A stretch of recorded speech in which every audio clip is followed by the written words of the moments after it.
I think a big question everybody has is they go to the grocery store, they're trying to figure out, what do I do with pizza sauce? There's so many options, there's a huge shelf, there's almost full aisles full of canned tomatoes.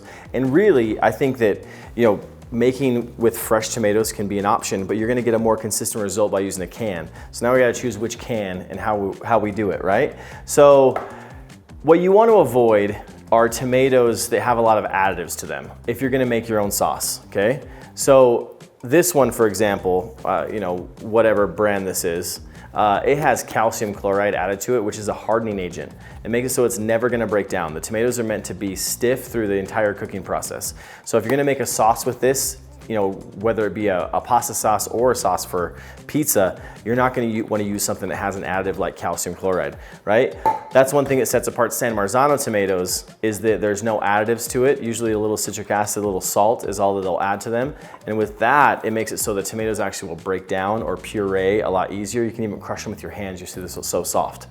Now, as you look through sauces that you'll see in the supermarket, because obviously there's times where we just don't have time to make our own pizza sauce. There's some options here, okay? So what you'll see is, I just want you to look for one that's a tomato first. So you'll see there's a lot of sauces, and I think you probably already have one that you love. There's different ragouts and different pre-made sauces that are delicious, right? Find one that you like, that's first and foremost. But if you wanna start making high quality pizza, just find one that's a tomato first. This one, for example, is a tomato first. If you look at the ingredients, it says organic tomatoes, organic tomato puree, extra virgin olive oil, salt, and basil. That's what you're getting in a sauce like this. Where depending on the sauce that you might get, you might find one that says, tomato puree where water is the first ingredient. Those are the ones you kind of want to avoid because you're paying for water at that point and you're paying for concentrated tomatoes, which you don't want. Another option that's kind of in between a lot of these is tomato passata, which is just a tomato that's been passed through like a ricer. And so because of that, it has a little bit of a texture, but it also makes a really amazing sauce. And I like to add just salt and olive oil to this to get an amazing sauce for Neapolitan style.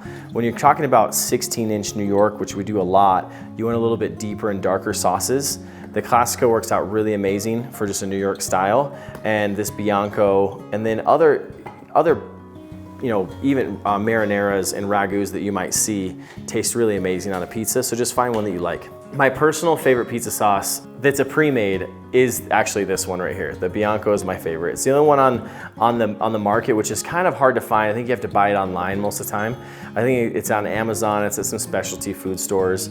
You'll be able to find it at the Festa marketplace. So this will be one that we'll have on our marketplace. Other than that, there's a few that we just keep in our household quite a bit. So Classico is one that we put on pasta a lot. So you might find this, you buy it at your local supermarket or big box store, and this one you already have in your refrigerator. I always suggest that pizza is really amazing to use up things that you already have in your refrigerator. If you've already got it and something you have in your pantry regularly and you like the taste of it, it's gonna make a really nice pizza as well. A difference between pizza sauce and a marinara really is the cook time a lot of times. A marinara, not standardly, but really if you were to get this in a supermarket, a marinara would be cooked over a long period of time, and some pizza sauces are actually from concentrate. And the pizza sauces that are from concentrate that you might see on the supermarket shop, you'll see them heavy in olive oil and heavy in tomato puree, heavy in tomato paste as well. So one thing that you might see in a grocery store is something labeled pizza sauce, and it usually is a lot thicker.